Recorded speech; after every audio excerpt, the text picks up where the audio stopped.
Hello everyone, and welcome to the Climb with Kelsey. I am super excited because I've got my lioness, my girl, Kat DeLine here, chatting with us today. So Kat DeLine is a wedding photographer and small business marketing queen based in Virginia. So she's working that East Coast time up in here.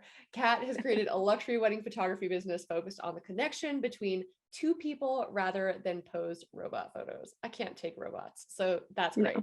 You can find Kat slinging jokes, dancing with bridal parties, and hugging grandmas on a wedding day. And not only does her clientele love her energy, but she's created a team of photographers who dig it too. So Kat's also launched this education program that focuses on creating a brand that's uniquely you, featuring her sexy AF marketing degree, over 15 years of small business knowledge, and a hell yeah attitude to get your business on track and thriving. When she's not slaying it in her business, Kat and her husband are avid travelers, culture enthusiasts, and good time seekers. Kat, thank you so much for coming on the show. I've just been so excited to have you. So thank you for being here. Oh, thank you for inviting me. This is so excited. Kelsey and I have a very good kindred bond with our traveling and just fun times. So anytime we're together is always a delight. Just to see your face is fantastic. I know. I'm always just like hashtag kindred weirdness. I'm doing that like, like old lady 2000s thing where I just throw hashtag in front of cool things. I'm here with you. Kat, hashtag kindred weirdness. I like it. So basically you all are in for a good time with the two of us together. So buckle up. Yeah, it's going to get weird. It's going to get great. But today we're going to be talking about conscious tourism and what it is, how travel has changed both me and Kat's lives, and what we kind of think society should be doing when it comes to travel. So Kat, like, firstly, before we kind of kick it off, like, talk to us a little bit about your travel journey, because it has been a long one and brought you all over the world. Talk to me a little bit, just give us a little bit of recap of the awesomeness that is that. Half the stuff is about to come out of my mouth. The small town girl in me is probably going to say, holy shit, that's insane. I come from a very small town, middle of nowhere, middle of the country, like Google Maps didn't even zoom in for a while. So I didn't know that traveling as a kid. I was like, you read about it in books. I did travel with my family, but just locally, maybe to Florida, to Disney World a couple times. So I knew how to travel. But you read about these places, you read about countries, the Great Wall, you read about the Eiffel Tower, different things. But I really just thought that was kind of far-fetched. And then when I was in college, I jumped on the opportunity to study abroad one summer to China and Japan. And it basically just opened the door to let me know, like that small town self, that you can go anywhere. So since then, I started out with China, Japan. We stopped in Hawaii on that trip too. And you just started big. Can we just say, like, you're like, oh, like I started in China. Most of us are like, we will get to China eventually. And you're just like, nah, girl, we're just gonna rip that band-aid right off. We started right out. Yeah, pretty epic first place to go to. I touched the Great Wall of China and I was like, oh, this is real. Climbed it and I was like, this is insane. And so since then, I just like caught it, like the travel vibe or sickness bug or whatever it is. Yeah. So I just kind of caught it from there, and kind of since then, I'm about to rattle off a list. I'm sure you have a hefty list yourself. I then obviously went to Mexico. When you're in college, I feel like it's just something you do, right? So we've been to Mexico, and then I went back to China. I went back to Japan, and then we went to Singapore, Thailand. My husband and I had the unique opportunity to live in Hawaii for 4 years. So traveling to Asia was just a little skip. So we did a lot of that, and it was amazing. We've been to Singapore twice, China 3 times, Japan, then we did Australia. I was in Australia for New Year's Eve, which is the first place to ring in a new year. That was amazing. And then I think that was our last trips before the pandemic. And then I travel a lot here in the US, quite a bit. So it's been amazing. And then I think the last one was when I went with you when we went to France. That was my first time in Europe. And you and I we should probably let him in on our little romantic girl date that we had. Her and I had the most amazing romantic date that we didn't even know was as romantic as what it was. Right. But those are all the places I've pretty much visited internationally. And then just here domestically, it's what the great thing is having friends in places and you can go visit and you get the best of both worlds. You get to travel, experience new things, but also be with your people and make great memories. So Yeah. that's what we've been doing since we've moved back to the what we call the mainland. If you lived in Hawaii, since we moved back to the mainland, that's all we've been doing is visiting friends and experiencing all the places. So So amazing. travel is Oh, just something that I require as a human. yes, just to like feed my soul. Like I need the travel and I need the experiences and just the huge cultural differences that we're able to soak up, like because of all this travel that we've been doing. Jake and I, we've been Mexico, of course, because Gotta Mexico. have it. And Gotta I do mean, it. at least for me, like, so my dad used to work for Delta. And so we were able to fly Nice. standby as a kid. And The so we're just like dream. picking a place on the map and just going. I mean, it was our first Yeah. international trip was to London when I think I was like, so we did the Queen's Golden Jubilee and it was amazing. So it was the Wow. Boy Scouts to London. I don't know if like anyone, Yes. so Boy Scouts. So my brother, twin brothers in the Boy Scouts, which basically means like I was kind of in the Boy Scouts. Yeah. So we get to like, camp and make fires and also go to London. And it was just once in a lifetime sort of thing. And just to being able to experience, I remember like the London culture, the British culture, which is even so close to ours as Americans, but Yes. still so different. I mean, it was just, and again, like I grew up in a place where like there was 2 stop signs in Yeah. our town. I mean, it's the Same. whole like zoom in, can't zoom in. That is 100% relatable.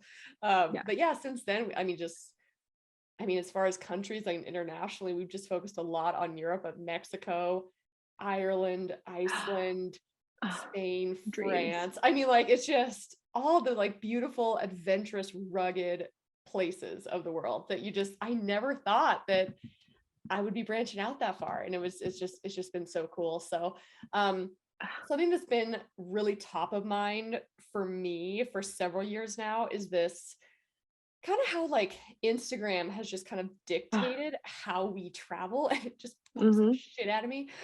So I want to talk Me about too. yeah, right? Like I want to talk about conscious tourism and what it is and how we as travelers can do better. um Yes. so like at least for me, like conscious tourism, it's not about the gram, the clout, or like ticking boxes. It's about this social and economic justice and extending ourselves to learn more about others and opening up our hearts and minds because of that. Yes. Um, how does that, I guess, like, how do you practice, conscious tourism and like what is it for you, I guess? Yeah. So I guess Alex is my husband, him and I have been doing this before I knew it had like an association what it was. I'm glad people are talking about it now. Yeah. Um, so for us, conscious tourism is really going to a place, like you said, with an open mind and open heart, and not making it something that you want it to be, Hmm. and letting it be what it is and just experiencing it. Don't interrupt it. Don't cause it to be different. Don't cause it to accommodate you. You need to simply experience it. Yeah. And I think what social media and Instagram has done, it has made it be, well, it has to look like this or it wasn't what it was supposed to be. It's like And it has so to be an agenda, right? I exactly, mean, it instead just of just experiencing being something, you're right. saying to someone, here, I need this picture because it has to be like this. You're focused more on getting that picture so someone can like it Right. rather than experiencing something true and real. Right. And even just like soaking in the why of the place, right? It's Yes. like instead of saying like, oh, this place is beautiful and I can actually see it and experience it, it's like, oh yeah, this is on Instagram and I've seen everything on Instagram and we're just gonna click it. I'm just like, I cannot. Like it not only deserves the place that you go because over Mhm. tourism is such a thing, and especially since Yes. Instagram has happened, like Hmm. the world is just overtrod.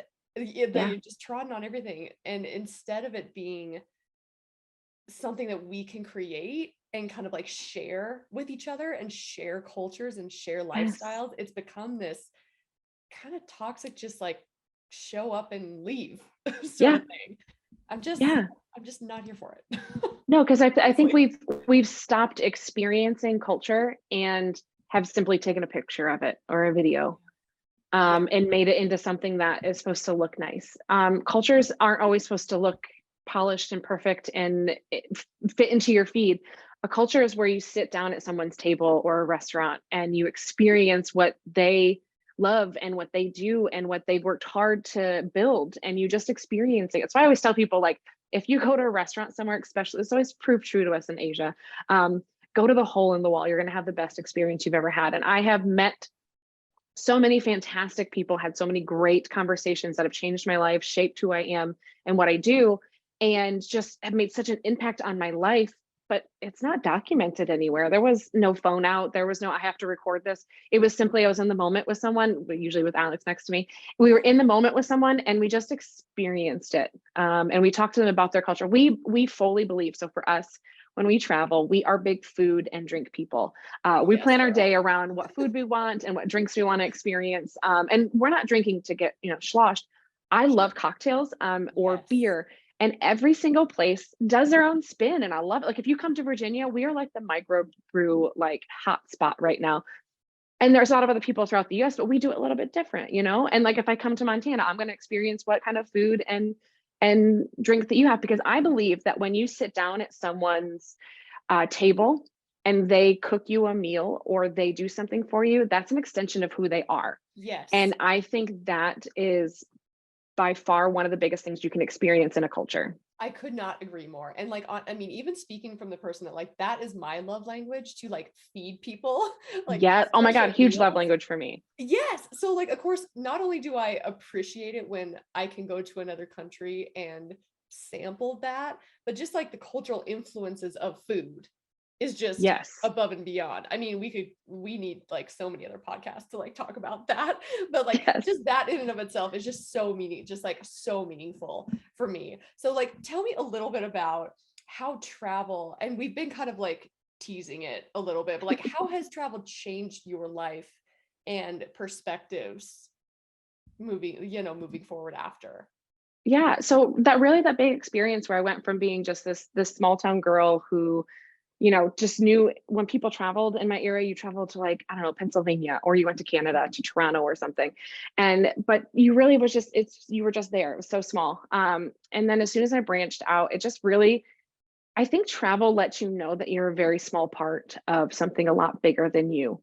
Mm. And, when you read in books and you do education and you read about stuff like the Eiffel Tower, the biggest, craziest thing that I ever had happen that you read about in a book and it just blows your damn mind when you see it: lava. Yes. Real life lava. Lava, when you think about it and you read about it, it's like something that you were just like, it's almost hypothetical. And Right. then we saw it in person and it just reconfirmed that you can read all the things you want to read.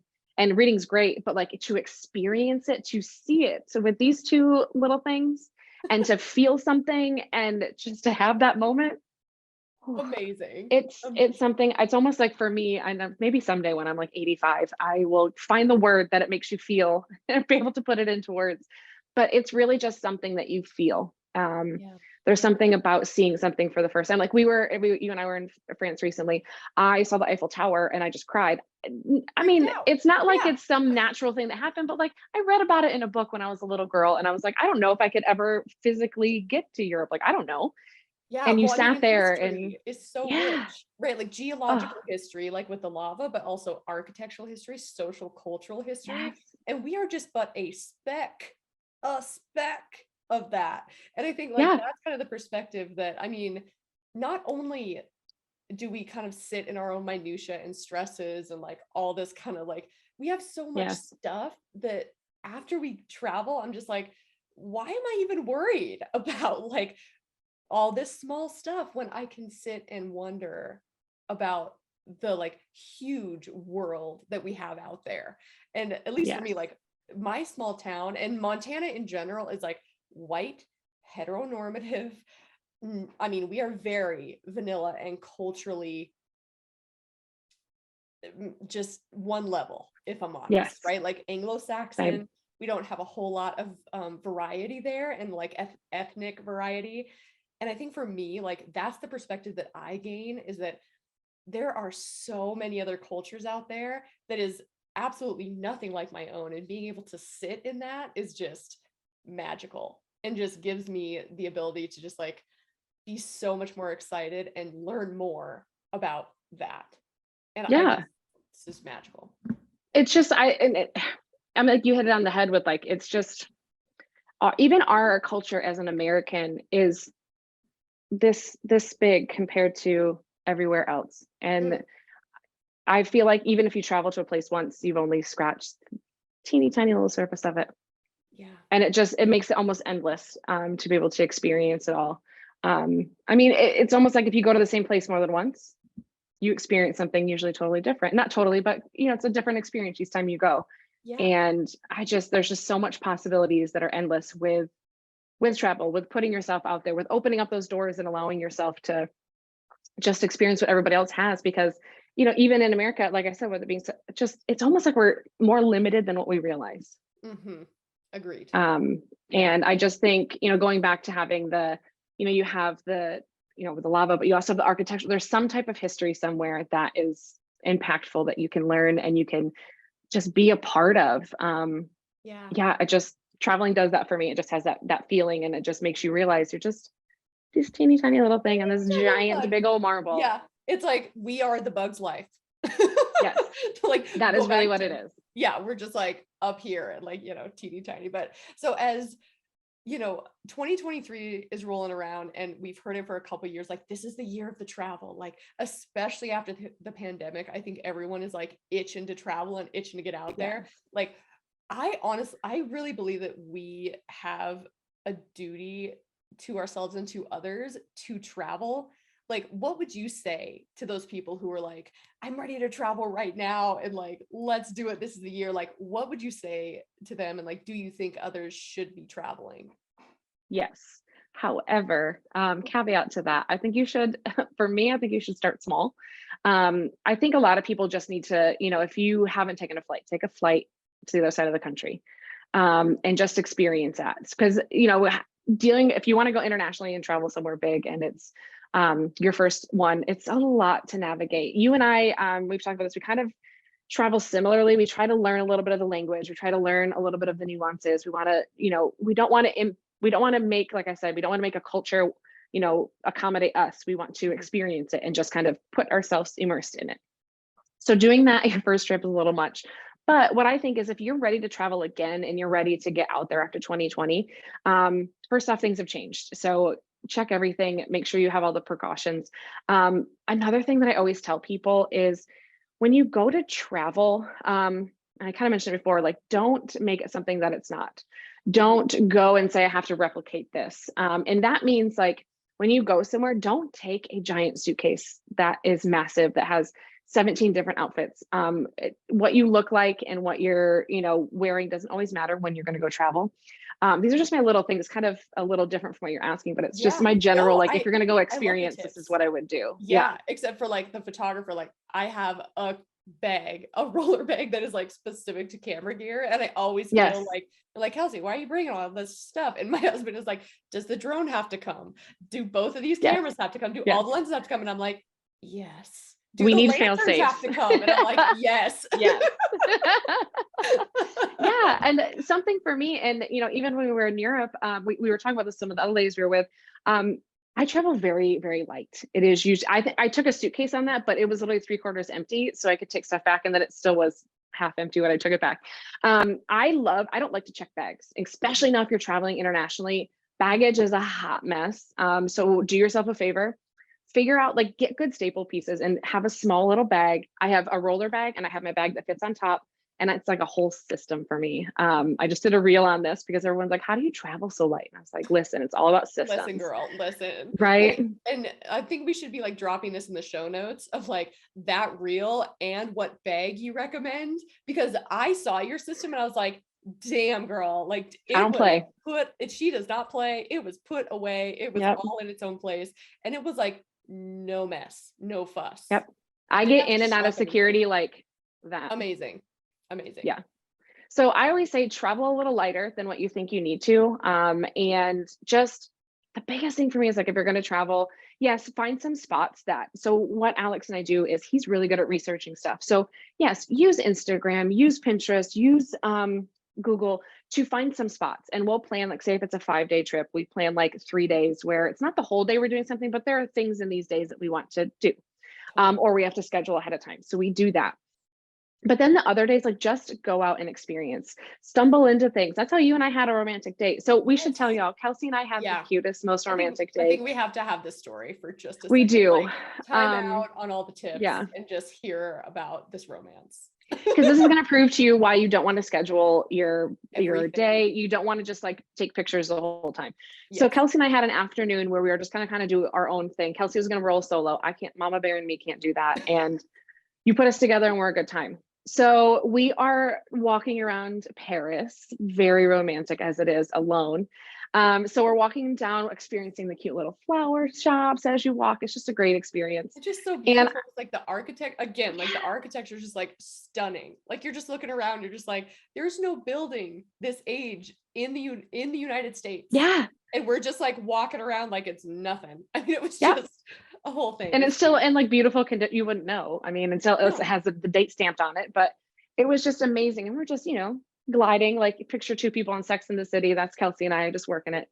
And You've I got said the to her, outfit and I don't of Sex in the City. Let's just like, you got the style. I'm over here in my denim jacket and Birkenstocks, like walking the street of Paris, and Paris girl, is I like, had oh jeans my and a God, girl. t-shirt with you. We were, We got it. so we're walking around Paris. And I said to her, I said, one of my friends had recommended this cute little cream puff spot. And she said, the macarons are good, but get some cream puffs. They're really great.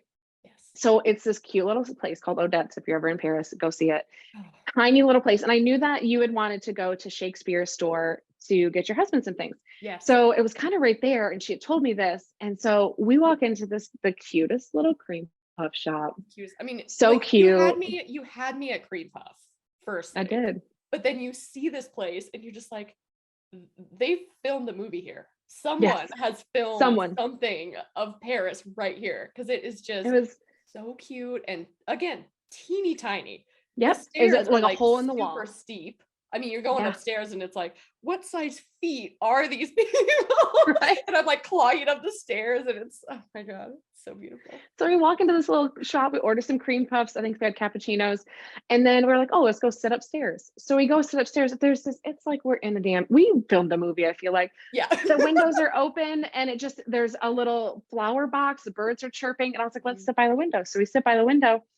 In the meantime, we're chatting about how beautiful this cathedral is in front of us. We're like, my goodness, that's absolutely beautiful. I don't know what church it is, but it's wonderful. We're eating our cream puffs.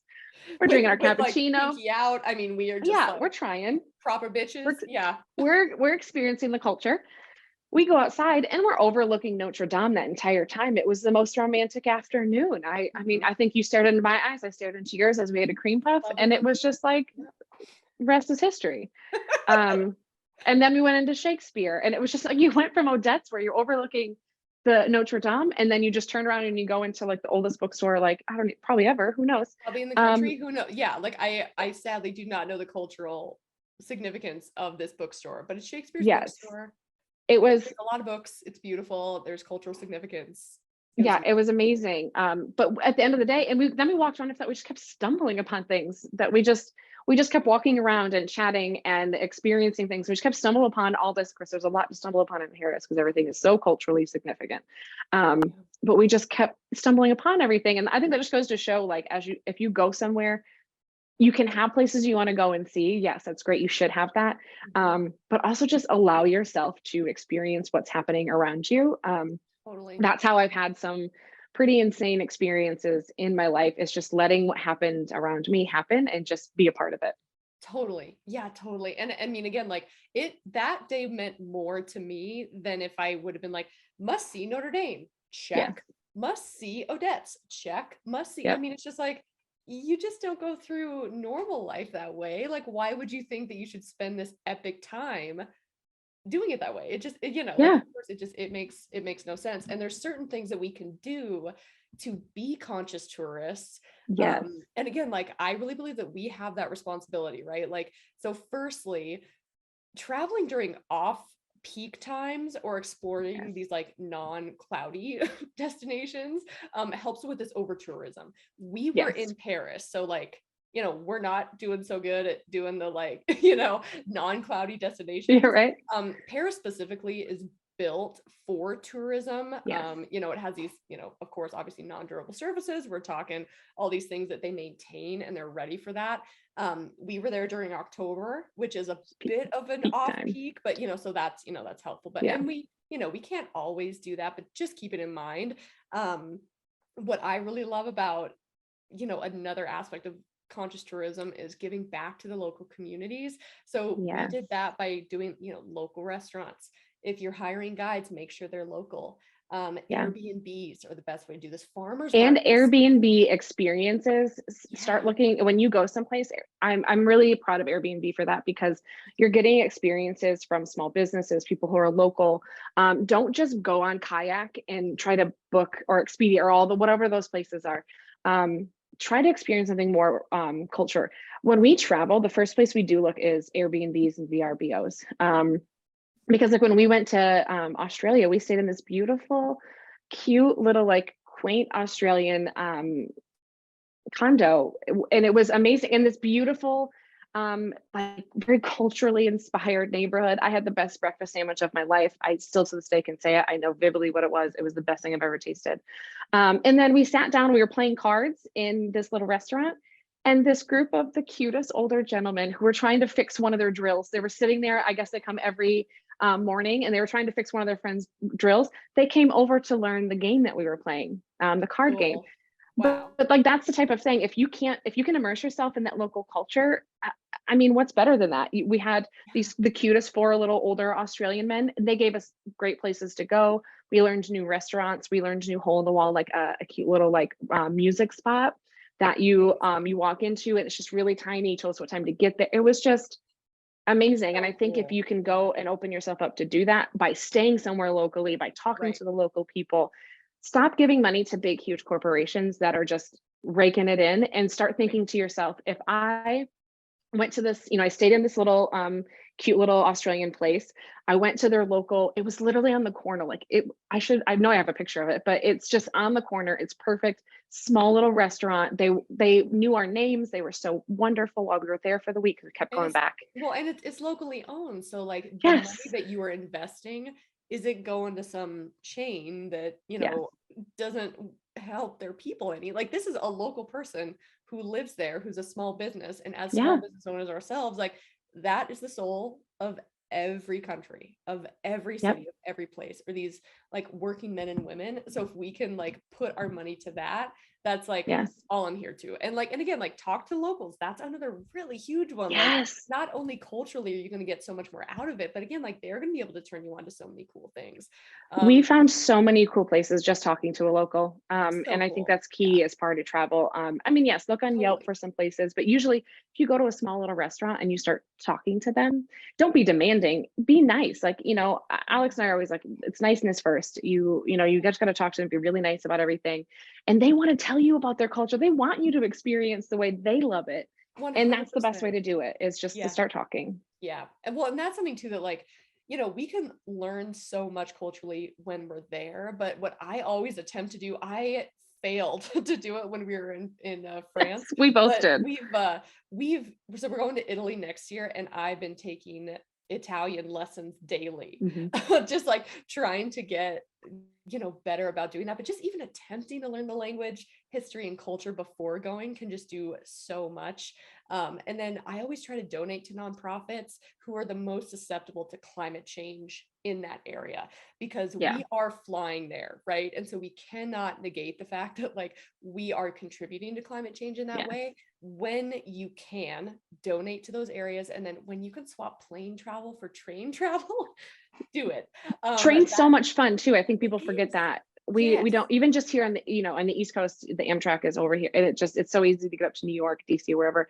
Um, Train is so much fun, and they have it's a whole thing, especially around Asia.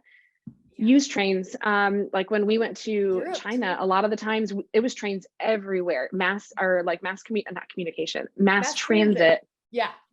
Like when you're in Japan, here's the thing. What I love about Japan is like you're in Japan and there's like children getting on and off this train that are in like elementary school, and they it's like everyday That's their thing. life. And like Yeah. here we don't like mass transit. Don't even get me started on our deal. We have But issues. look into, when you go to a place, transportation's huge. Like, are you going to have to take a car or an Uber? Try not to. Try to use the train. Try to use the metro. Try to use those mass transits to get you to and from. First off, it's a cultural experience. Every place I've ever been to, it's different from the next. Like in Japan, hold on, sis, because it's gonna pack. And if you don't hang it on when that thing takes off, I have fallen over multiple times. Fight for your life to party on trains. Yeah. Like we need to make sure we're Yeah. on it. Like, so the London double-decker buses are the exact same way. Like you need to be cut throat to get on there, because otherwise you are like lost in the dust and you just need to like get on it. Yeah, but you can, the crazy people might be like, oh, that's kind of scary. Should I do that? When you read ahead of time, that's a great thing. This is the one great thing I will say about like social media. And if you, especially with Pinterest, you can look up conscious ways to travel. Like, how do I get around in Paris? How do I get around in Japan? How do I get around in Australia? There's a lot of ways that you can get around that don't include, you know, being wasteful. They'll tell you, like in Japan, like just get on, get off. Get on it. And that's part of the thing too. And I feel like as not to pick on Americans, but as Americans, sometimes we just assume everything's going through the same as what we experience on a regular basis. Yes, but we're learn so those things entitled in that sense. Yes, we are so very privileged in that. like we think our culture is going to translate over to everyone else's, and we get like annoyed when things don't go our way, or if the customer service isn't what we're like used to. And it's like, we need to put all of that shit aside. I really believe that, because like if we just let all of our expectations cloud the experience, like it's just going to be bad for everybody, right? Like we're assuming that people are going to act a certain way, which they're not. And B, like we're just not giving into the experience. We're just like putting up that wall. And that's what travel is supposed to do, is just break that down. Yeah. So, and if you think, something I always think about is when you travel to another country and places, and you're especially like you know, big business destinations, like if you go to Paris, if you go to London, if you go to Tokyo, if you go to Shanghai, all of those cultures learn our language plus their own plus a couple more. Tell me what American you know that knows 4 languages. Most of us don't even know 2 fluent. They do. So we are the ones that are behind the rest of the world in that sense. So I think as Americans, we walk in privileged, but I think what you know, culture should do for you is just humble you to say, oh, I have a lot more to learn. There's a lot more out there. And I do think as Americans, we are privileged in that sense to say, oh, well, you guys should know my language when you come here to the US. No. They know ours when we show up. Why wouldn't, you know, vice versa? I just think that's something in our education system that's off, but yes, 100%. I mean, in every country, like I do my very best to at least learn the basics, like hello, goodbye, please, may I get, know how to order a beer, sis. Know how to order that beer. Girl, if you do not know how to say beer in every language you visit, we are severely impaired. Yeah, I usually make sure I can order a drink. I always make sure I can order a drink, I can get on transportation, and I can say hi and goodbye.